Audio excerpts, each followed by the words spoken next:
Sa ngalan ng Ama at ng Anak at ng Espiritu Santo. Amen. Ang anghel ng Panginoon ay nagbalita kay Santa Maria. At siya'y nagliilalang na Espiritu Santo. Aba, Ginoong Maria, napupuno ka ng grasya, ang Panginoong Diyos ay sumasa iyo. Bukod kang pinagpala sa babaeng lahat at pinagpala naman ng iyong anak na si Jesus. Santa Maria, Ina ng Diyos, ipanalangin mo kaming makasalanan, ngayon at kung kami mamamatay. Amen. Narito ang alipin ng Panginoon. Maganap nawa sa akin ang ayon sa wika mo. Aba, Ginoong Maria, napupuno ka ng grasya, ang Panginoong Diyos ay sumasa iyo. Bukod kang pinagpala sa babaeng lahat at pinagpala naman ng iyong anak na si Jesus. Santa Maria, Ina ng Diyos, ipanalangin mo kaming makasalanan, ngayon at kung kami mamamatay. Amen.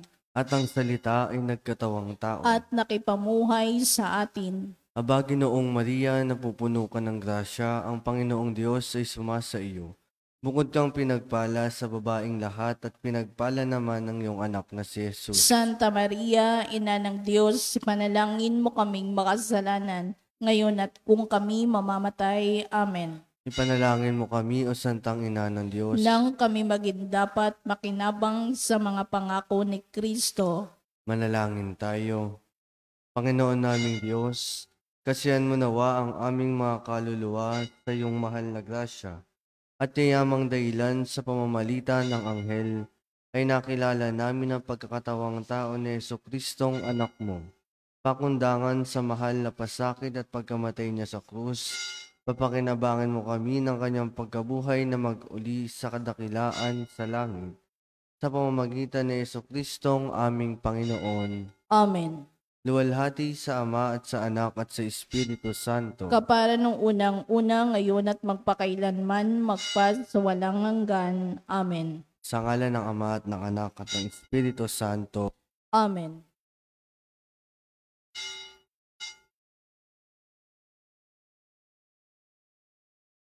At ang mamumuno po sa ating banal na pagdiriwang ngayon ay ang atin pong Kura Paroko, Reverend Father Douglas D. Badong.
Sa ngalan ng Ama at ng Anak at ng Espiritu Santo. Amen.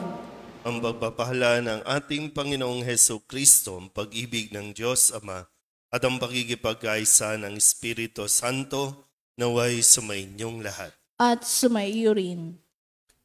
Mga kapatid, tinipon tayo bilang mga kaanib na angkan ng Diyos, kaya dumulog tayo sa maawaing Panginoong nagpapatawad ng lubos. Sinugong tagapagpagaling sa mga nagsisisi, Panginoon, kaawaan mo kami. Panginoon, kaawaan mo kami. Dumating na tagapag-anyayang mga makasalanay magsisi, Kristo, kaawaan mo kami. Kristo, kaawaan mo kami. Nakaluklok ka sa kanan ng Diyos Ama para ipamagitan kami. Panginoon, kaawaan mo kami. Panginoon, kaawaan mo kami. Kaawaan tayo ng makapangyarihang Diyos, patawarin tayo sa ating mga kasalanan at patnubayan tayo sa buhay na walang hanggan. Amen.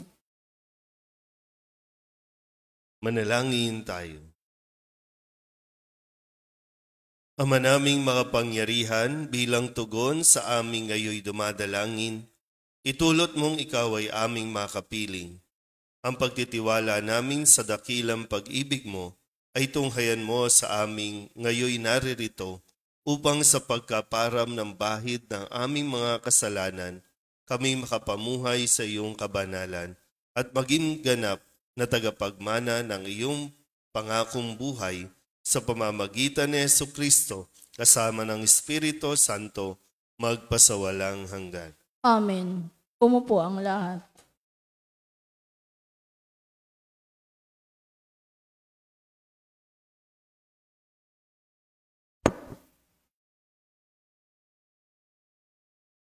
Magbasa mula sa aklat ng Henesis. Noong mga araw na iyon, nagpatira pa si Abram. Sinabi pa sa kanya ng Diyos, "Ito ang ating tipan. Ikaw ay magiging ama ng maraming bansa." Hindi na Abram ang itatawag sa iyo, kundi Abraham, sapagkat ginagawa kitang ama ng maraming bansa. Pararamihin ko ang iyong mga inapo, at magtatatag sila ng mga bansa, at may magiging hari sa kanila. Tutuparin ko ang aking pangako sa iyo at sa iyong lahi, at ako'y magiging Diyos ninyo habang panahon. Ibibigay ko sa inyo ang lupaing ito na inyong titirhan ngayon. Magiging inyo na ang buong lupain ng Kanaan habang panahon, at ako ang magiging Diyos ninyo. Kayo naman ay dapat maging tapat sa ating tipan, ikaw at ang iyong lahi, sabi pa ng Diyos kay Abraham. Ang salita ng Diyos. Salamat sa Diyos. Salmong tugunan ang atin pong itutugon. Nasa isip ng may kapal, ang tipan niya kailanman. Tayo pong lahat. Nasa isip ng may kapal, ang tipan niya kailanman. Siya ay hanapin at ang kanyang lakas ay siyang asahan. Siya ay hanapin upang mamalagi sa kanyang harapan. Ating gunitain ang kahanga-hanga niyang magawa. Ang kanyang paghatol, gayon din ang kanyang ginagawang himala. Tugon. Nasa isip ng may kapal, ang tipan niya kailanman. Ito'y nasaksihan ng mga alipit, anak ni Abraham. Gayon din ang lahat na anak ni Jacob na kanyang hinirang. Ang Panginoong Diyos ay ang Panginoon, siya ay ang ating Diyos. Sa kanyang paghatol ay ang nasasaklaw ang buong sansinukob. Tugon. Nasa isip ng may kapal, ang tipan niya kailanman. Ang tipang pangako'y laging nasa isip niya kailanman. Ang mga pangakong kanyang binitawan sa lahat ng angkan. Ang tipan ng Diyos ay unang ginawa niya kay Abraham, at may pangako ring ginawa kay Isaac na lingkod na mahal. Tugon. Nasa isip ng may kapal, ang tipan niya kailanman. Tumayo ang lahat.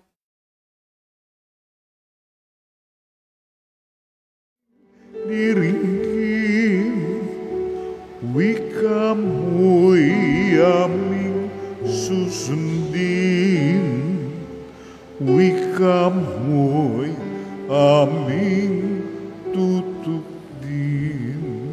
Kapag ngayoy napakinggan ang tinig ng poong mahal, huwag na ninyong hadlangan ang pagsasakatuparan ng miti niya kalooban. Wika mo'y aming diringgin, wika mo'y aming susundin, wika mo'y aming tutupdin.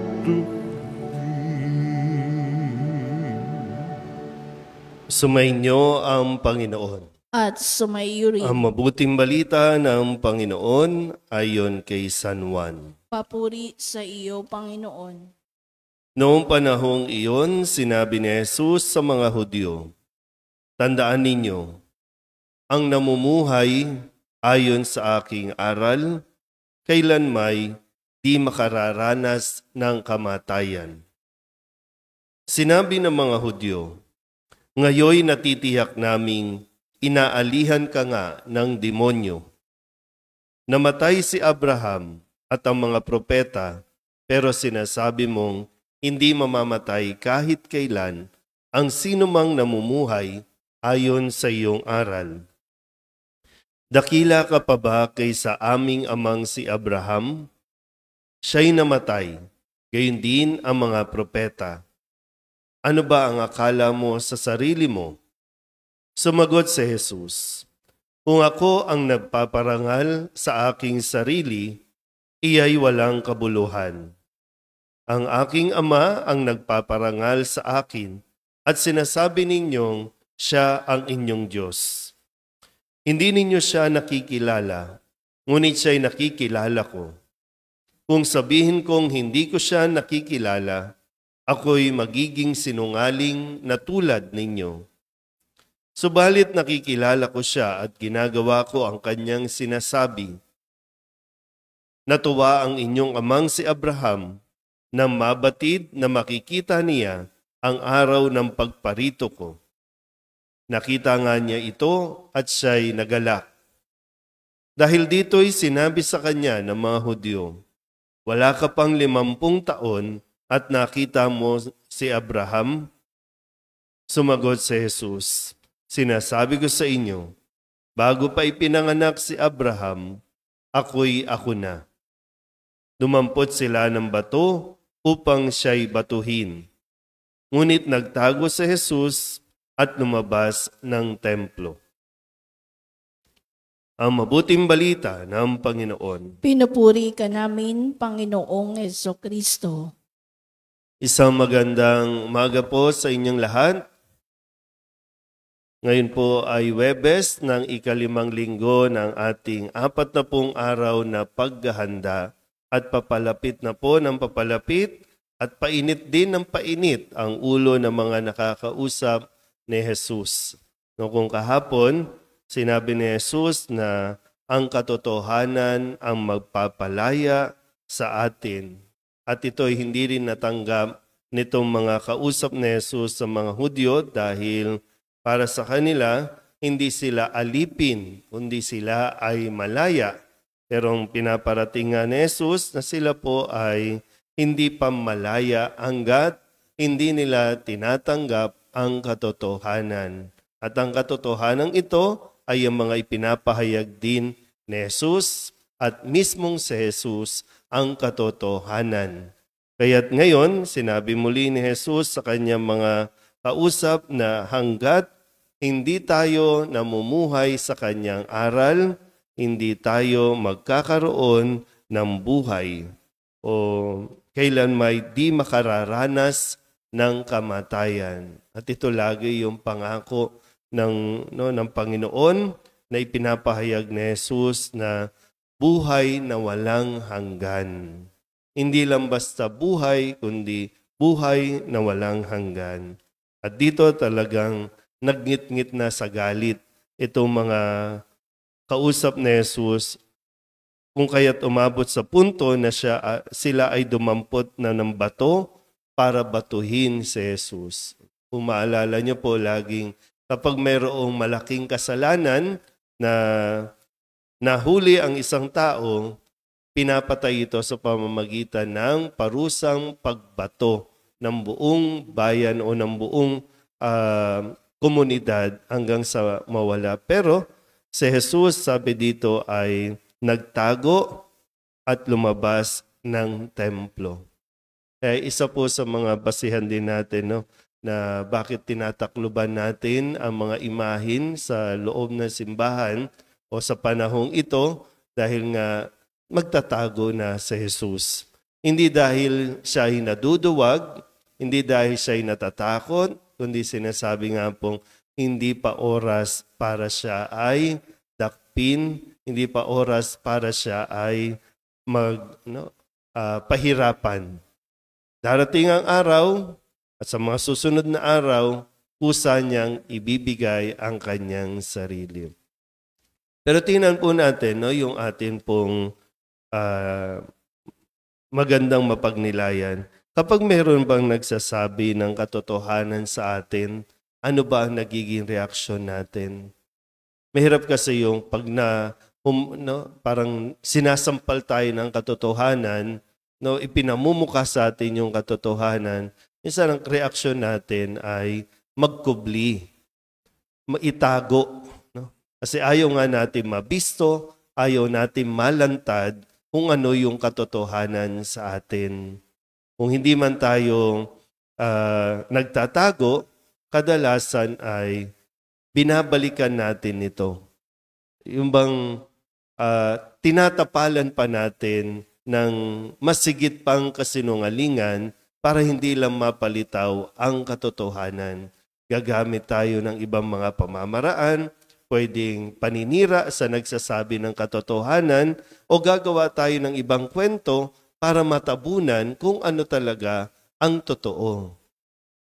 So, nasaan ba yung ating nagiging pag-uugali? At paano tayo nagre-react kapag mayroong nagsasabi ng katotohanan sa atin? Sabi nga, masakit marinig ang katotohanan, pero kailangan natin harapin. Kailangan natin matutunan paano mag-handle ng katotohanan tungkol sa atin.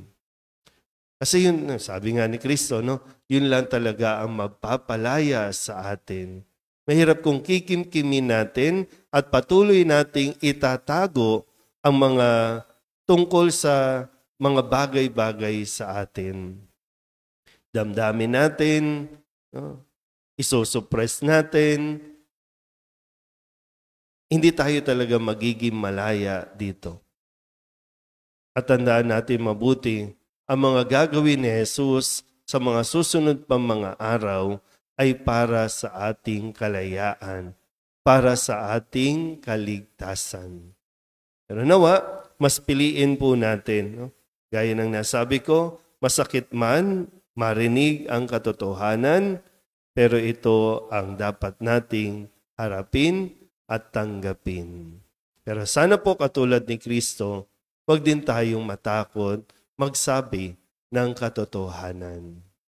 O pwedeng iwanan ka, pwedeng layuan ka, pero at least naiparating mo, nasabi mo kung ano ang totoo. Amen?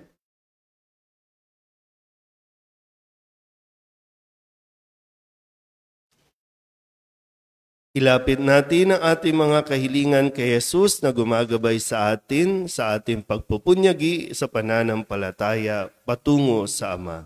Ang ating pong itutugon, Jesus, dalhin mo kami sa Ama.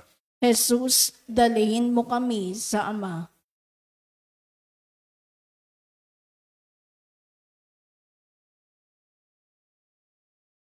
Ang kaharian ng Diyos naway manatili sa mga puso ng mga kumikilala sa presensya ni Jesus.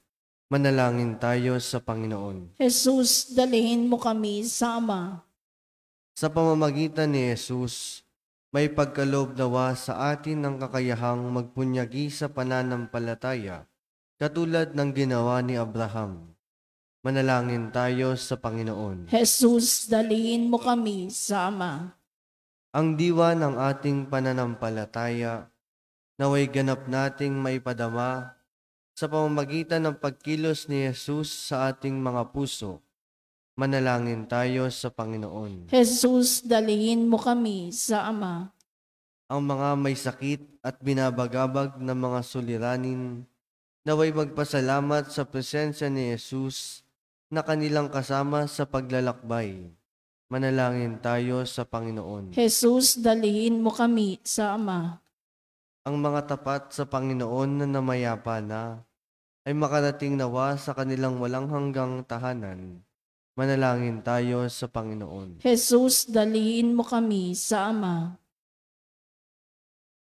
Idulog din natin sa Panginoon ang ating mga personal na kahilingan at mga panalangin para sa ating mga pamilya, kasama ang mga kahilingan ng mga nanonood sa online.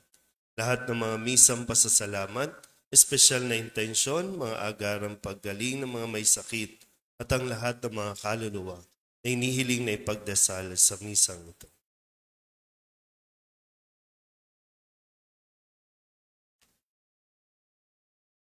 Ang lahat ng ito'y inihiling namin sa ngalan ni Kristong aming Panginoon. Amen. Umupo ang lahat.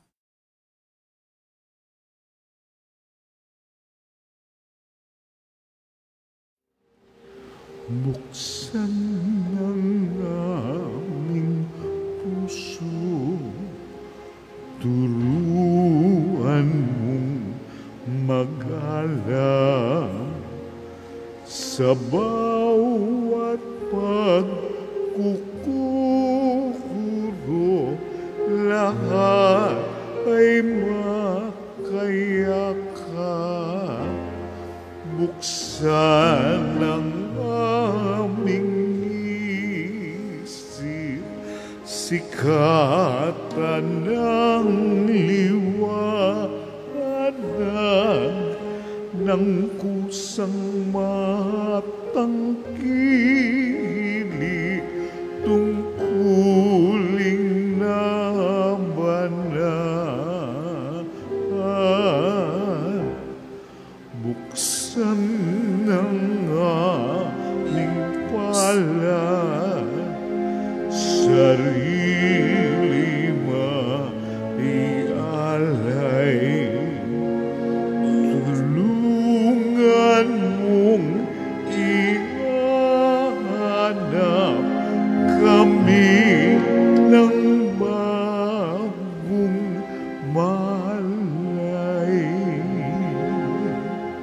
Manalangin kayo mga kapatid upang paghahain natin ay kalugdan ng Diyos sa mga makapangyarihan. Tanggapin nawa ng Panginoon itong paghahain sa iyong mga kamay, sa kapurihan niya at karangalan sa ating kapakinabangan at sa buong sambayanan niyang banal. Ama naming lumikha, kalugdan mo ang paghahain ng mga natitipon dito upang ito'y pakinabangan sa pamumuhay namin sa mundo at sa pagkakamit ng kaligtasan ng mga tao sa pamamagitan ni Jesucristo kasama ng Espiritu Santo magpasawalang hanggan. Amen. Sumainyo ang Panginoon. At sumaiyo rin. Itaas sa Diyos ang inyong puso at diwa. Itinaas na namin sa Panginoon. Pasalamatan natin ang Panginoong ating Diyos. Marapat na siya ay pasalamatan. Ama naming makapangyarihan, tunay ngang marapat na ikaw ay aming pasalamatan sa pamamagitan ni Jesucristo na aming Panginoon.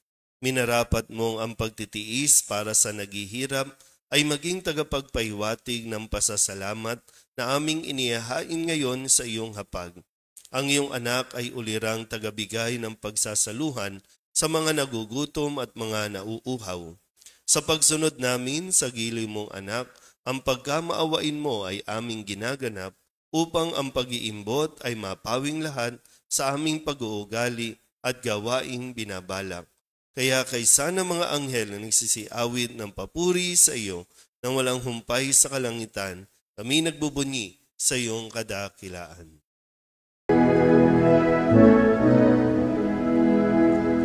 Santo, Santo, Santo, Panginoong Diyos na makapangyarihan, napupuno ang langit at lupa ng kalwalhatian mo. Hosana sa kaitaasan, pinagpala ang naparirito sa ngalan ng Panginoon. Hosana sa kaitaasan. Ama naming banal, ikaw ang bukal ng tanang kabanalan. Kaya't sa pamamagitan ng iyong Espiritu, gawin mong banal ang kaloob na ito upang para sa aming maging katawan at dugo ng aming Panginoong Jesucristo.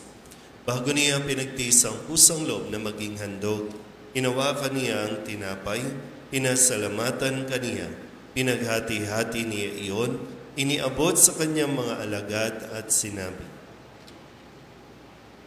Tanggapin ninyong lahat ito at kanin, ito ang aking katawan na ihahandog para sa inyo.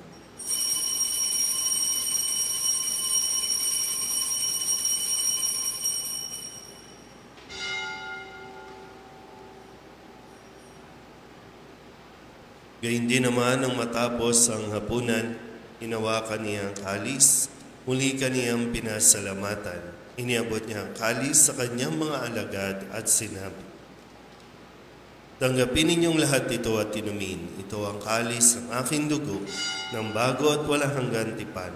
Ang aking dugo na ibubuhos para sa inyo at para sa lahat, sa ikapagpapatawad ng mga kasalanan. Gawin ninyo ito sa pag-alaala sa akin.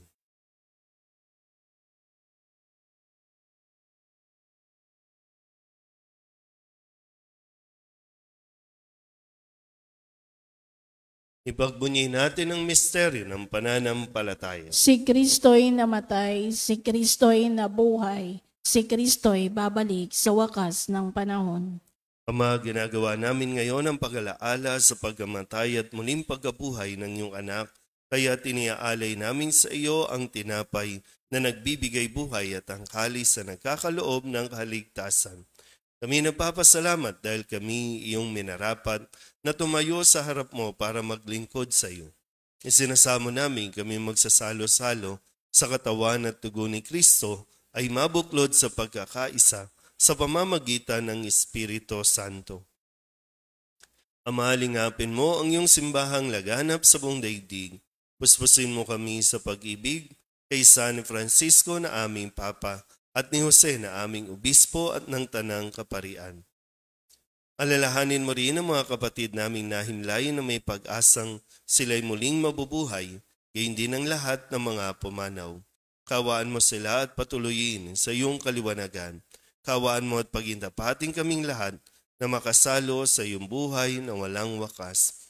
Kaysa ng mahal na Birhen Maria na ina ng Diyos, ng kabiyak ng puso niyang si San Jose, kaysa ng mga apostol at ng lahat ng mga banal na namuhay dito sa daigdig na kalugod-lugod sa iyo, may pagdiwang nawa namin ang pagpupuri sa ikararangal mo sa pamamagitan ng iyong anak na aming Panginoong Hesu Kristo.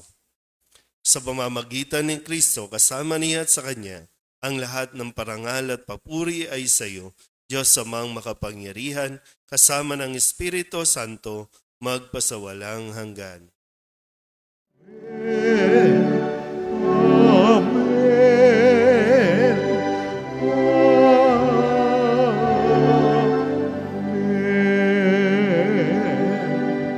Sa tagubilin ng manakagagali na utos at turo ni Jesus sa Panginoon natin na Diyos, ipahayag natin ng lakas loob.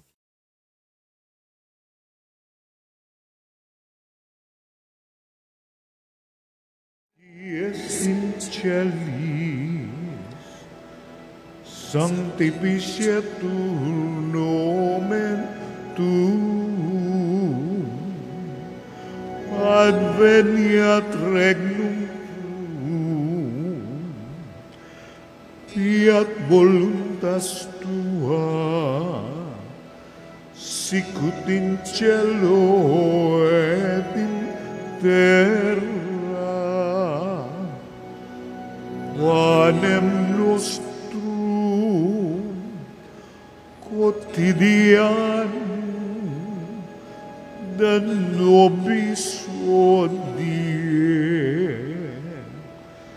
et dimitte nobis debita nostra, sicut et nos dimittimus debitoribus nostris,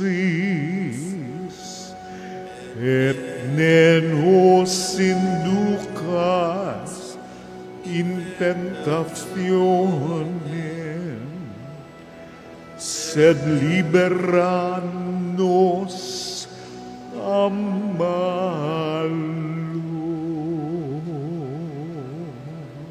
Inihiling namin kami iadya sa lahat ng masama, pagkalooban ng kapayapaan araw-araw, iligtas sa kasalanan, at ilayo sa lahat ng kapahamakan, samantalang aming pinananabikan ang dakilang araw ng pagpapahayag ng tagapagligtas naming sa Hesu Kristo. Sapagkat iyo ang kaharian at ang kapangyarihan at ang kapurihan magpakailanman. Amen. Panginoong Hesu Kristo, sinabi mo sa iyong mga apostol, kapayapaan ang iniiwan ko sa inyo, ang aking kapayapaan ang binibigay ko sa inyo. Tunghayan mo ang aming pananampalataya at huwag ang aming mga pagkakasala. Pagkalooban mo kami ng kapayapaan at pagkakaisa ayon sa iyong kalooban, kasama ng Espiritu Santo, magpasawalang hanggan. Amen. Ang kapayapaan ng Panginoon ay laging sumainyo. At sumaiyo rin. Magbigayan po tayo ng kapayapaan sa isa't isa.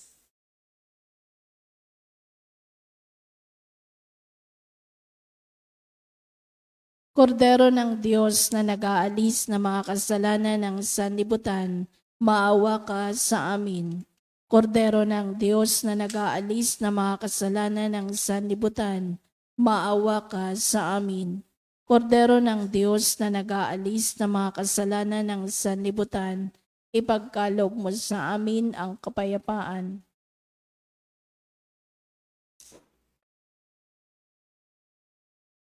Ito ang kordero ng Diyos. Ito nag-aalis ng kasalanan ng sanlibutan.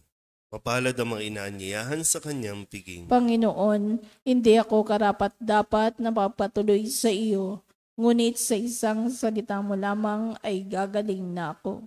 Katawan ni Kristo. Amen.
Manalangin tayo. Ama naming mapagmahal, kaming iyong pinagsalo sa iyong piging na banal, ay lumuluhog sa iyong pagmamahal upang kaming tumanggap ng banal na pakikinabang ay maging mga kasalo sa buhay na walang katapusan sa pamamagitan ni Hesu Kristo kasama ng Espiritu Santo magpasawalang hanggan. Amen. Sumainyo ang Panginoon. At sumaiyo rin. At pagpalain kayo ng makapangyarihang Diyos, Ama at Anak at Espiritu Santo. Amen. Tapos ang banal na misa, humayo tayo sa kapayapaan ni Kristo. Salamat sa Diyos. Magandang umaga po.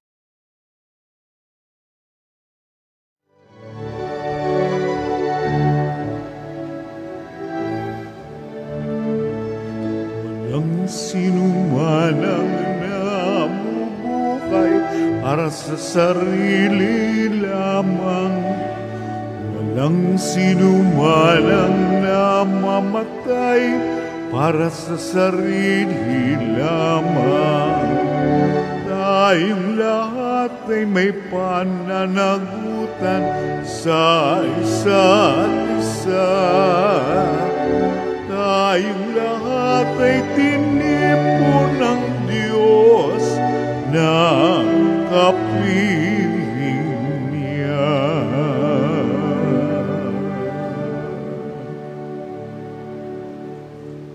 Sa ngalan ng Ama, ng Anak, ng Espiritu Santo. Amen.